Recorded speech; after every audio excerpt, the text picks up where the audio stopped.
तो कैसे हो भाई लोग। आज की न्यूज़ काफ़ी ज़्यादा इंटरेस्टिंग है और काफ़ी सारे लोगों के काफ़ी सारे डाउट्स जो हैं वो क्लियर करने की कोशिश करूँगा इस वीडियो में मैं, क्योंकि न्यूज़ है भाई साहब की सैटरडे 17 ऑफ मई से इस वीकेंड से आईपीएल के डबल हेडर्स शुरू हो जाएंगे और जून 3 को होने वाला है भैया फाइनल्स। अब बात यहाँ पर यह है कि जून 3 को फाइनल्स तो होने वाला है, बट बहुत सारे फॉरेन प्लेयर्स जो हैं वो अब अपने अपने घर जा चुके हैं और वो शायद अब ना आए, जिसमें से एक बहुत बड़ा नाम है आरसीबी के लिए टिम डेविड और जॉश हेज़लवुड का। जॉश हेज़लवुड बैकबोन थे भाई आरसीबी की बॉलिंग के, तो वो शायद अब वापस नहीं आएंगे। पैट कमिंस भी वापस नहीं आएंगे, ट्रैविस हेड भी वापस नहीं आएंगे, तो ये लोग वापस नहीं आने वाले। अब बात आ जाती है कि क्या क्या चीज़ें हैं और क्या क्या क्लॉजेज़ हैं इनके कॉन्ट्रैक्ट्स में जो इन्हें या तो फ्री करती हैं ऐसी सिचुएशन में अपने घर जाने के लिए, या फिर इन लोगों को बांध के रखती है कि इन लोगों को वापस आना पड़ेगा। जैसा कि हमने देखा कि हैरी ब्रूक के साथ जो हुआ, हैरी ब्रूक ने आने से मना कर दिया, बंदे को 2 साल के लिए सस्पेंड कर दिया। इवन आईपीएल से पहले भी ये बात चल रही थी कि कोई प्लेयर अगर आईपीएल के बीच में आईपीएल छोड़ के जाता है और फिर वापस नहीं आता, फ्रेंचाइजी को नुकसान होता है, तो उस पर एक्शंस लिए जाएंगे। तो क्या इस सिचुएशन में एक्शंस लिए जाएंगे, सबसे पहले इस बारे में बात करेंगे और इस बारे में भी बात करेंगे कि अब जो नया शेड्यूल आया है उसमें क्या क्या चेंजेस दिख रहे हैं। सबसे पहली बात है कि भाई क्या प्लेयर्स जो है वो ऑब्लिगेटेड हैं अभी भी इंडिया में रहकर आईपीएल खेलने के लिए। अगर नहीं खेला तो उनके साथ क्या होगा? कुछ नहीं होगा, क्योंकि उनके कॉन्ट्रैक्ट में एक चीज़ ज़रूर मेंशन की जाती है कि प्लेयर की अपनी मर्ज़ी होती है कि वो खेले या ना खेले इन अ कंडीशन। कंडीशन क्या है? अगर एक एक्स्ट्राऑर्डिनरी कंडीशन है जिसमें या तो वॉर चल रहा हो, जिस कंट्री में आप लोग खेल रहे हैं उस कंट्री में जियोपॉलिटिकल इंस्टेबिलिटी हो, जैसे मान लो कि रशिया अमेरिका की वॉर हो गई, ठीक है, और आप इंडिया में मैच खेल रहे हो, कैसे खेल सकते हो? क्या पता वर्ल्ड वॉर में ये चीज़ कन्वर्ट हो जाए, तो वो चीज़ होती है। इवन कहीं और भी अगर कुछ चीज़ होती है, मान लो उनके घर वाले देश में, यानी कि उनके होम ग्राउंड पे, यानी कि उनके क्या नाम है, उनके देश में अगर कोई प्रॉब्लम होती है, मान लो फिल सॉल्ट है, अगर ब्रिटेन में कोई प्रॉब्लम होती है तो बंदा जाएगा ना वहाँ पे, तो बंदे को वहाँ जाना पड़ेगा। वो एक्स्ट्राऑर्डिनरी सिचुएशन हो सकती है। एक और एक्स्ट्राऑर्डिनरी सिचुएशन क्या हो सकती है कि अगर भाई आंधी तूफान वगैरह से अलग हट के ज़्यादा बड़ी नेचुरल डिज़ास्टर आ गई, मान लो सुनामी आ गई, मान लो हरिकेन आ गए, मान लो टॉर्नेडोज़ आ गए, कुछ इस तरीके की चीज़ हुई जिसमें प्लेयर के हाथ में, प्लेयर के कंट्रोल में कुछ नहीं है। अब इंडिया पाकिस्तान की जंग प्लेयर के कंट्रोल में तो नहीं थी, ठीक है, खैर वो कंट्रोल में तो किसी के भी नहीं थी। वो तो इंडिया ने इस बार, हमने रिटेलिएट बहुत तगड़े तरीके से किया है, इसलिए शांति से बैठ गए हैं वो लोग, वरना वो कंजर लोग तो बैठने वाले तो हैं नहीं, ठीक है।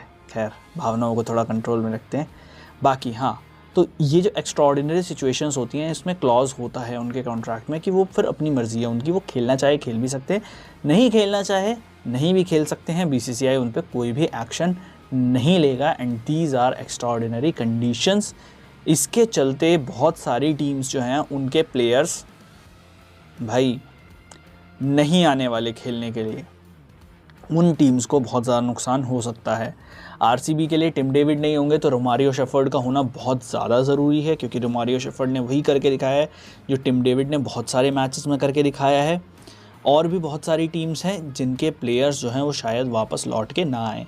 इसमें एक दाद देनी पड़ेगी मुंबई इंडियंस की। मुंबई इंडियंस ने अपने किसी भी फॉरेन प्लेयर को बाहर जाने ही नहीं दिया और बोल दिया था कि भैया अगर मतलब मोटा भाई जब तक जिंदा है तब तक तुमको कोई टेंशन लेने की ज़रूरत नहीं है। तो ये हुई है बात। अब आईपीएल जो है वो 17 तारीख यानी कि शनिवार से शुरू हो जाएगा। पहला मैच आईपीएल का हो जाएगा, बैंगलोर वर्सेस एलएसजी का मुकाबला होगा। और ये मैच जो है वो जिस मैच से हमने आईपीएल ख़त्म किया था वहाँ से शुरू नहीं होगा। ये मैच शुरू होगा आरसीबी वर्सेस एलएसजी का। डीसी वर्सेस पीबीकेएस का मैच जो है वो छूटा था, वो मैच किसी और टाइम पे करवाया जाएगा, बीच में ही कभी करवा दिया जाएगा। आईपीएल का पूरा शेड्यूल आ गया है, शेड्यूल के हिसाब से आप लोग देख लीजिए, ठीक है, वो शेड्यूल आप लोगों को पता लग जाएगा। अब ये तो थी भाई साहब आईपीएल की बात। अब बात कर लेते हैं कि भाई जो विराट कोहली और रोहित शर्मा ने रिटायरमेंट लिया है उसके पीछे रीज़न क्या क्या है। देखो बहुत ही ज़्यादा एकदम एंड मोमेंट पे इंग्लैंड टूर ऑलमोस्ट 15 दिन के अंदर अंदर स्क्वाड अनाउंस होने वाला था।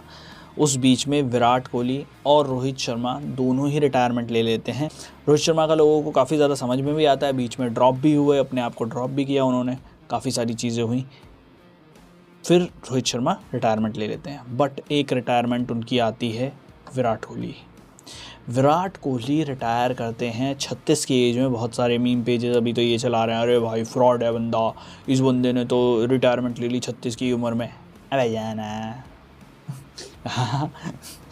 ये जो विराट कोहली के नाम से थोड़ा बहुत शोर शराबा करने वाले लोग जिनको व्यूअरशिप चाहिए, जैसे कि हमारे राहुल वैद्य भाई ने किया था, जिसको व्यूअरशिप चाहिए थी, अवनीत कौर को तो मिल भी गई है बहुत सारी व्यूअरशिप।